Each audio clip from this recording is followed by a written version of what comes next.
Il va alors choisir de s'exprimer lors d'une prestigieuse conférence organisée par le Wall Street Journal et diffusée sur Internet. Tous les poids lourds de la Silicon Valley y ont déjà défilé. On y parle nouvelles technologies et c'est Kara Swisher qui mène l'interview, aux côtés d'un autre journaliste, Walt Mossberg. Et comme beaucoup avant lui, Mark va passer un sale quart d'heure. Voici Mark Zuckerberg. Il était très au courant des thèmes de l'interview, donc on était vraiment surpris de le voir si nerveux.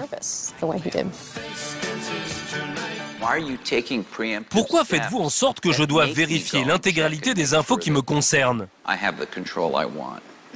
Je pense qu'il faut comprendre comment le système est conçu pour saisir son mode de fonctionnement.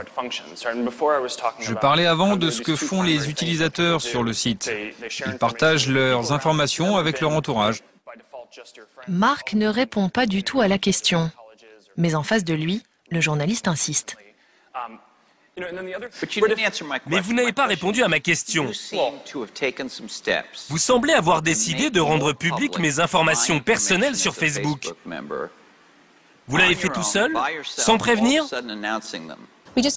Nous lui avons posé des questions l'un après l'autre et il a refusé de répondre. Alors nous lui disions, répondez! Ce n'est pas ça notre question. Et à force de ne pas répondre aux questions des deux journalistes, l'interview devient de plus en plus musclée. Ces emails que vous avez écrits à la fac, ils vous suivent, que ça vous plaise ou pas. Kara évoque un email envoyé par Mark 5 ans plus tôt. Un email où il écrivait que les utilisateurs de Facebook étaient bien naïfs de lui faire confiance. Mark est déstabilisé, il commence à transpirer. Comment expliquez-vous le scandale que ça a provoqué? Ça vous touche? Oui. J'ai fait plein de bêtises quand j'étais à la fac. Je ne me cherche pas d'excuses. Et je suis vraiment désolé d'avoir fait ça. Certaines accusations sont vraies, d'autres non. Pouvez-vous nous dire quelles accusations sont vraies? Je ne sais pas trop, c'est loin. Mark perd tous ses moyens, il ne maîtrise plus ses réponses et transpire un peu plus. Et il se met à transpirer, mais vraiment transpirer. À quel point transpirait-il? Oh, entre nous, on appelait ça la fête de la transpiration. On ne pouvait pas voir ça du public, mais c'était vraiment énorme. Ça coulait à grosses gouttes le long de son nez. J'avais peur qu'il fasse un malaise, et il était tout pâle, il avait l'air malade. Pour moi, c'était une crise d'angoisse. Il nous a dit qu'il ne se sentait pas bien, mais en tout cas, c'était très mauvais pour lui. Pour détendre l'atmosphère, Kara interrompt l'interview et tente une petite plaisanterie. Vous voulez retirer votre sweat? Non, je ne l'enlève jamais. Je sais, mais il y a des femmes dans le public qui aimeraient bien que vous l'enleviez. Non, En s'épongeant le front, Mark prend conscience de la situation. Il cherche une issue, mais les questions repartent de plus belle. Pouvez-vous expliquer ce qu'est la personnalisation instantanée, pourquoi vous l'avez fait et à quoi ça sert pour vos utilisateurs? peut-être que je dois l'enlever. Enlevez-le. Pour gagner du temps, Mark décide d'enlever son sweatshirt, mais il va comprendre qu'il n'aurait jamais dû. C'est un sweat officiel. On imprime notre mission à l'intérieur. Oh mon Dieu! L'intérieur du sweat. Mais qu'est-ce que c'est? Rendre le monde plus ouvert et connecté. Oh mon Dieu, c'est un culte secret. Regardez ça. Rendre le monde plus ouvert et connecté. Avec un symbole au milieu qui doit être réservé aux initiés, je pense. Un logo mystérieux qui vante les valeurs de Facebook. Kara gère la situation sur le ton de l'humour, mais cela ne suffit pas à détendre l'atmosphère.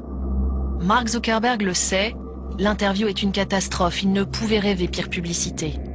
Ce jour-là, il prend conscience de ses difficultés à communiquer.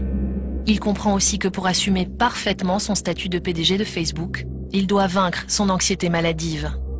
Mark découvre l'importance de l'image et son douloureux apprentissage ne fait que commencer.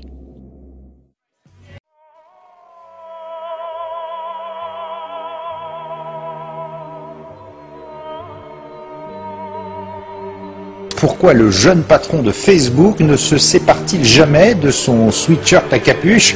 Les rumeurs les plus folles circulent depuis des mois. Les internautes ont enfin une piste. Et oui, l'insupportable geek multimilliardaire, le très présomptueux Mark Zuckerberg, a enfin retiré son inséparable hoodie. C'est comme ça qu'on appelle les sweats à capuche. Forcé de tomber la veste devant les caméras de télévision. Et qu'a-t-on découvert à l'intérieur? Pas un gris-gris, Damien, pas une doublure en billets de 100 $. Non, non, non. Un étrange dessin digne du Da Vinci Code, un schéma mystique censé représenter la mission de Facebook.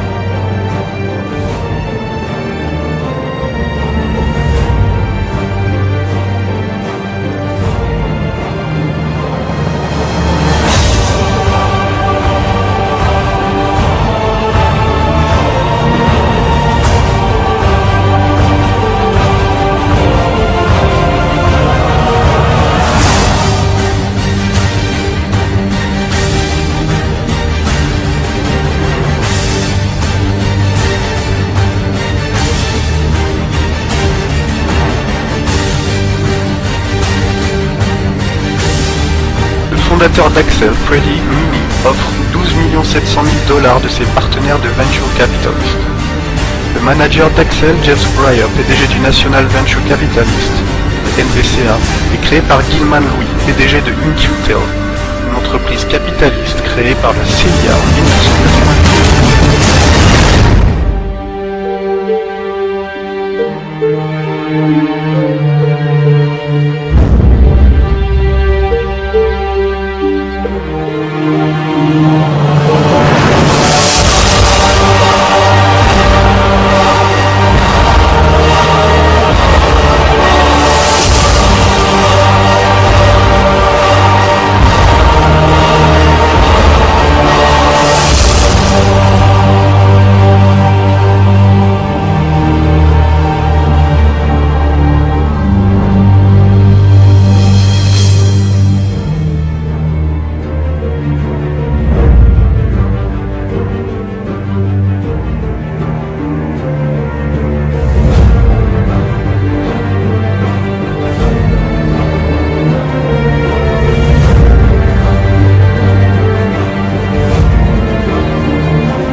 من فئة $1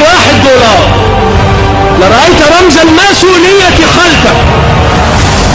لو نظرت لرأيت، فهل نظرت؟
هذه المواقع هي من ساهمت مساهمة كبيرة، وأنا أعتبر أن الحزب القوي والحزب الخطير الذي كان يضرب ضد الاستبداد هو حزب الفيسبوك، واعتبر أن الفيسبوك وهو الموقع الاجتماعي الذي نشر كل فضائح هذا النظام طيلة سنوات هو الذي حرك الشارع، هو الذي حرك الشارع، هو الذي حرك الشارع.